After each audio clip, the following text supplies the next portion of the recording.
Welcome back. You're still watching the Daily Debate and the Sinai Liberation Day, the 39th anniversary, as we did see in the past report. The efforts of the government under the political leadership and the leadership of President Abdel Fattah al-Sisi to be developing Sinai in the past 6 or 7 years, and the billions of pounds and the billions of dollars that will be pumped into Sinai through investments for the development process of it, as we are celebrating the regaining of Sinai 39 years ago in 1982. I'm honored to be having with me today in the studio Dr. Yasser Mahgoub, the Professor of Architecture and the Urban Planning at Al Galala University. Thank you very much for being with us tonight on the Daily Debate. A happy Ramadan and a happy Palm Sunday. Thank you very much, Ahmed. Happy Ramadan and Palm Sunday, and very happy to be here. Thank you very much. Thank you. First of all, starting with the speech of President Abdel Fattah al-Sisi, the messages that stood out today, celebrating 3 different occasions, and 2 days ago we celebrated the 10th of Ramadan war victory, coinciding with the 6th of October war victory. How do you see the messages that stood out through the speech of President al-Sisi on this occasion?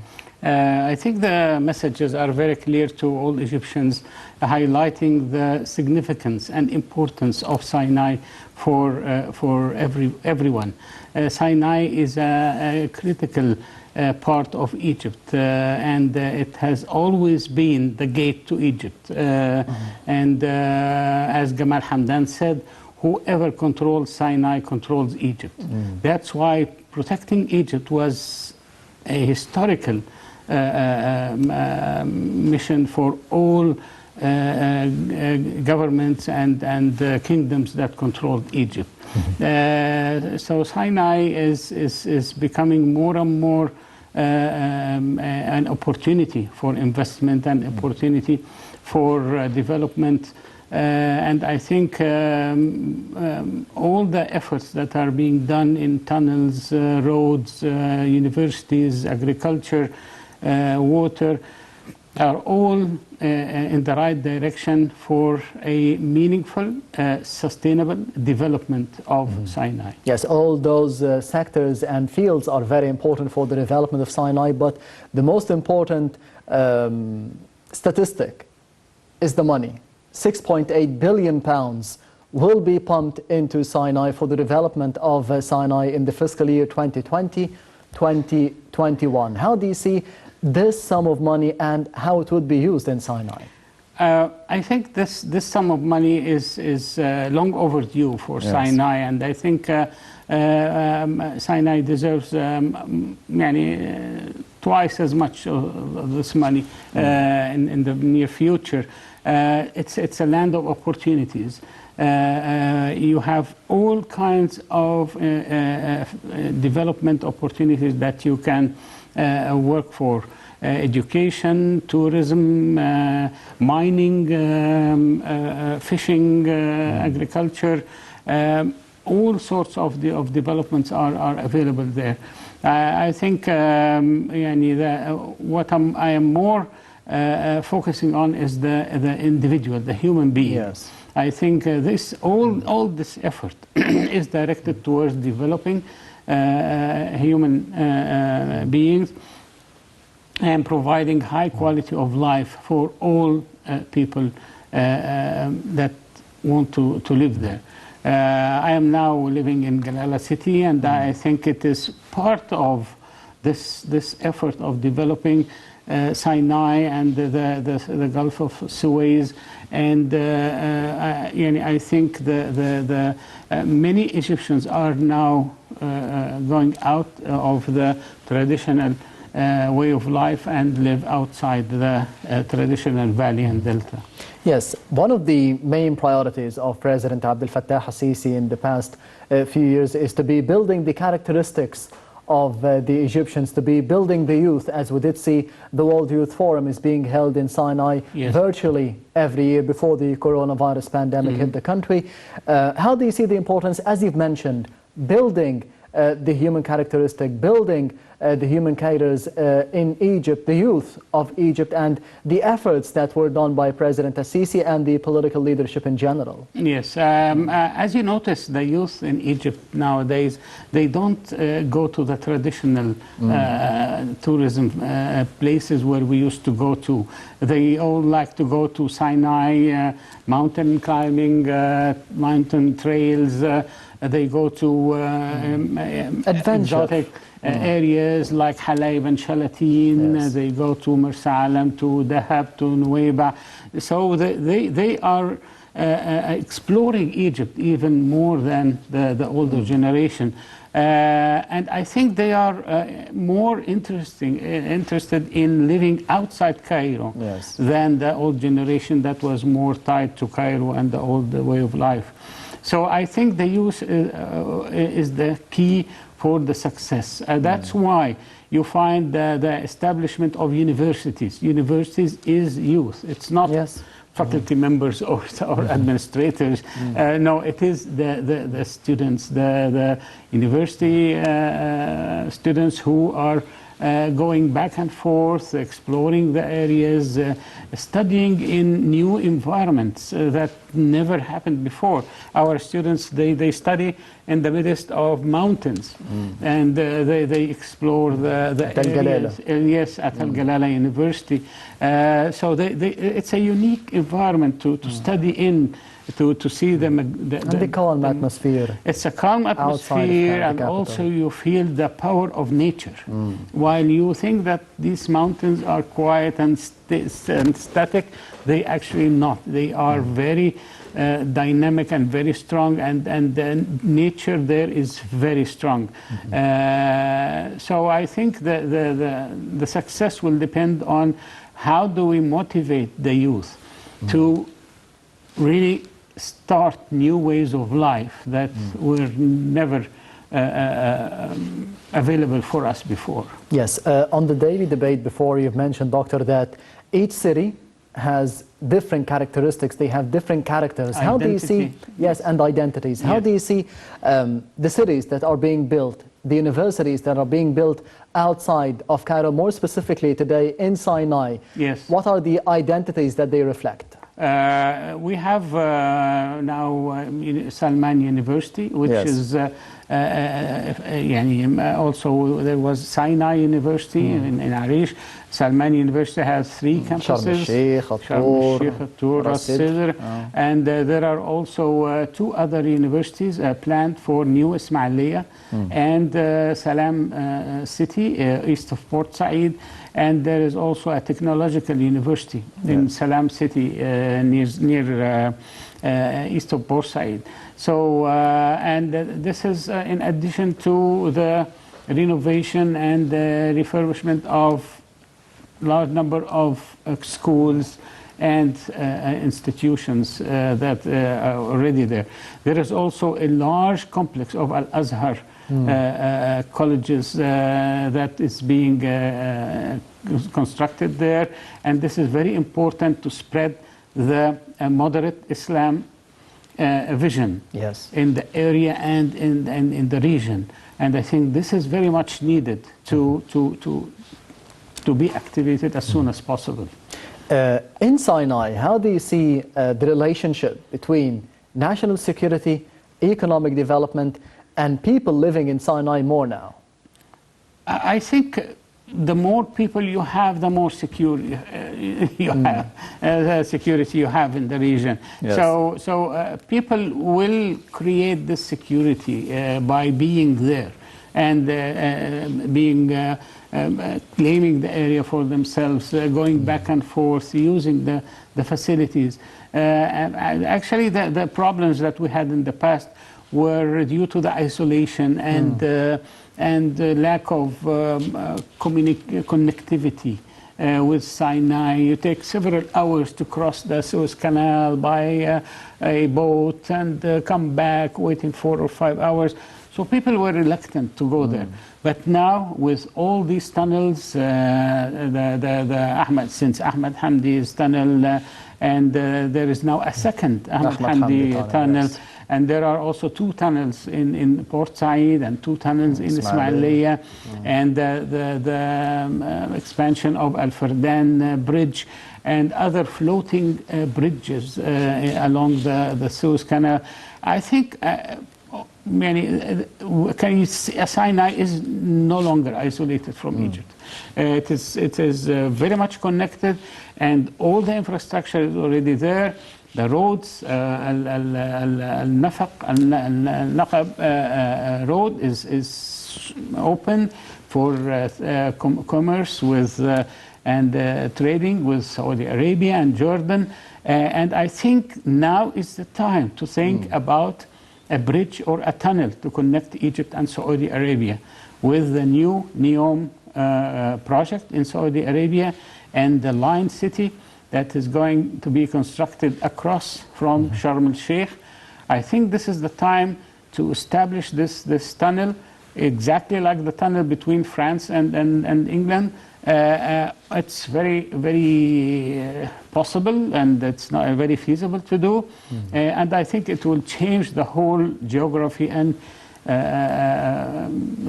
human connection of the region. Yeah, speaking of the tunnels that are or were built between the Delta, between Ismailia, between Port Said and Sinai, and of course the new Ahmed Hamdi tunnel, the second Ahmed Hamdi tunnel. How do you see the importance of building all those tunnels and in such a short space of time under the leadership of President Abdel Fattah al-Sisi? Yes, this is a great achievement in a very short time. Because it was long overdue.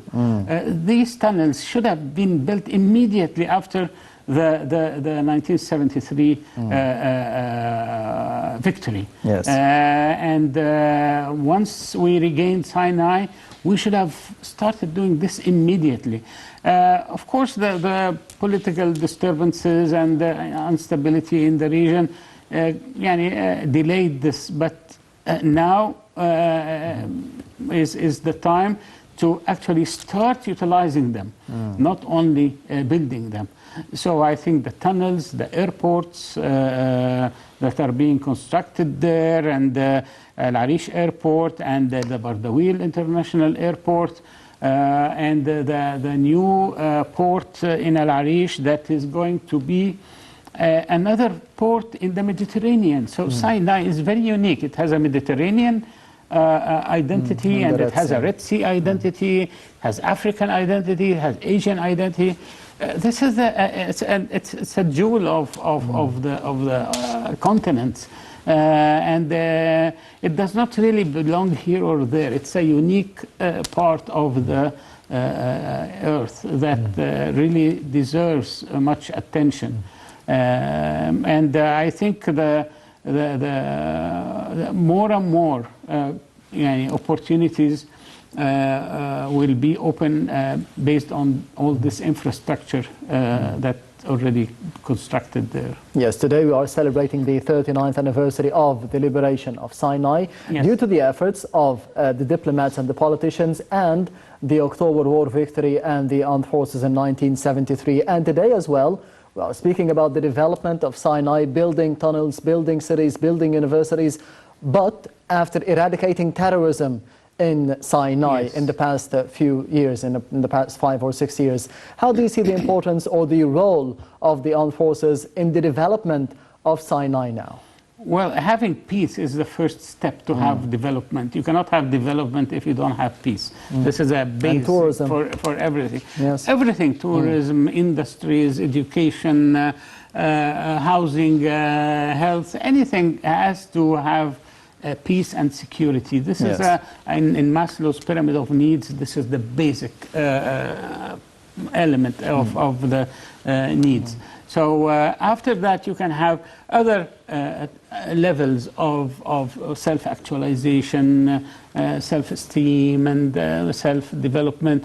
So security and peace must be there and must be maintained and must be under control all the time. So I think without the army's efforts to eradicate the terrorism that we suffered from for many years, especially past 10 years, we were successful in bringing Sinai again to a peaceful environment, open for opportunities and development. In your opinion, how has the face of Sinai changed since 1982 and up till now? Well, 1982, I was in Sinai immediately after after the liberation, and we were going around looking at what the occupiers left there, and how did they enjoy our country that we didn't have the chance to see before. Yes.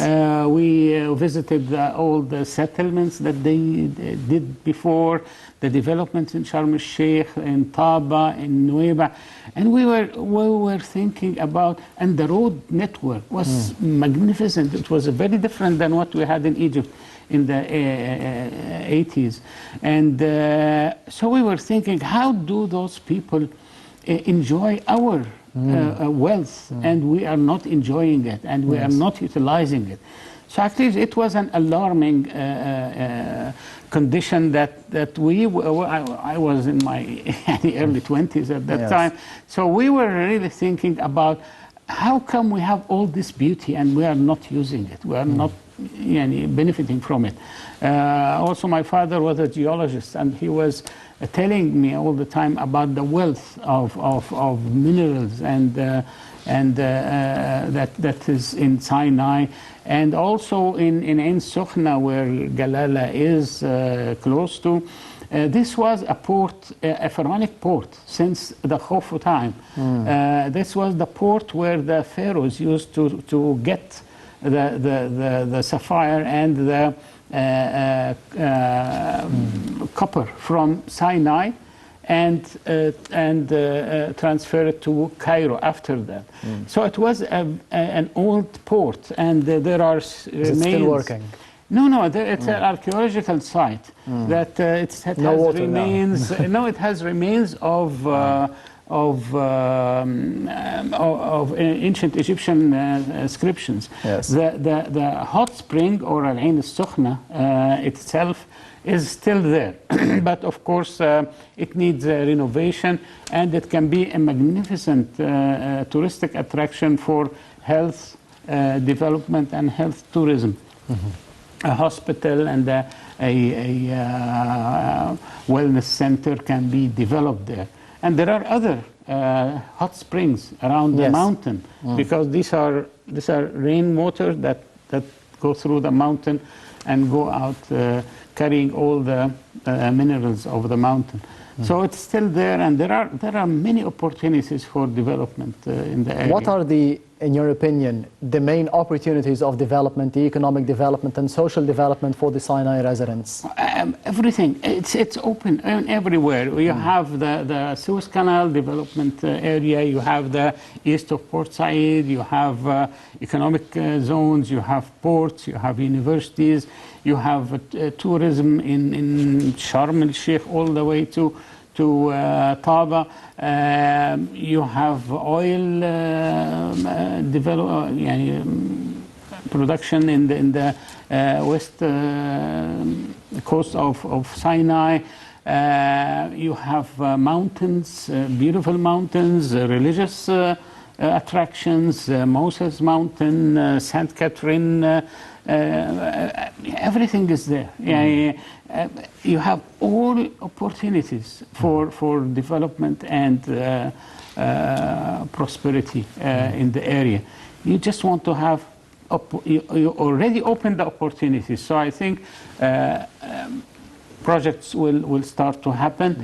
And I think in the near future we will start to see big human change, not only infrastructure change. And you have new fields of higher education at Al Galala University, including architecture. Yes, and this could be leading to graduates who are they have a profession of architecture. They are majored in architecture and could be working in Sinai. Yes, of course, we have faculty of architecture in Egypt, which is one of the first in the country. And we also have excellent facilities. And we are establishing observatory, environmental observatory and urban observatory in the university, where we can monitor the developments and provide consultations for opportunities, and also provide research and publications, and we are a center of knowledge. And we have 15 disciplines, and we have more than 50 programs. It's a new way of learning that students can develop their skills in different programs together. This is the same also in Salman University, in Alamein University, Mansoura University. I think this new strategy and vision of education is going to be reflected very soon on the Egyptian society. Yes, and finally, President Abdel Fattah al-Sisi, he also ordered to be building new housing projects for the Sinai residents on the same style that they were living in the past, the Sinai Bedouins. How do you see the importance of that? I think this is one of the main achievements of this development, is to recognize to preserve locals, the identity, the people of the place, and their cultures and their needs. So this is a new approach of what we call the developmental communities. And these developmental communities are not only residential, and that is very important. If you give a person a house only, they will not live in it. If you give them house and job, they will live in it. If you give them job, they will find a house. Jobs are more important. So these developmental communities, 17 residential and agricultural communities were built there, hosting 2,327 Bedouin houses. And these are opportunities for Bedouins not only to stay in houses, but also to have something to do. And live in their traditional way of life, and have a source of income. And they wouldn't think of leaving Sinai for other places inside Egypt or outside of it. Dr. Yasser Mahgoub, the Professor of Architecture and the Urban Planning at Al Galala University, thank you very much for being with us tonight on, of course, the anniversary of the liberation of Sinai, and the happy Ramadan and the happy Palm Sunday. Thank you, Ahmed, very much, and happy Ramadan and happy Palm Sunday for everyone, and long live Egypt. Thank you very much. Thank you very much. And this brings us to the end of the Daily Debate for tonight. Thank you for watching, and goodbye.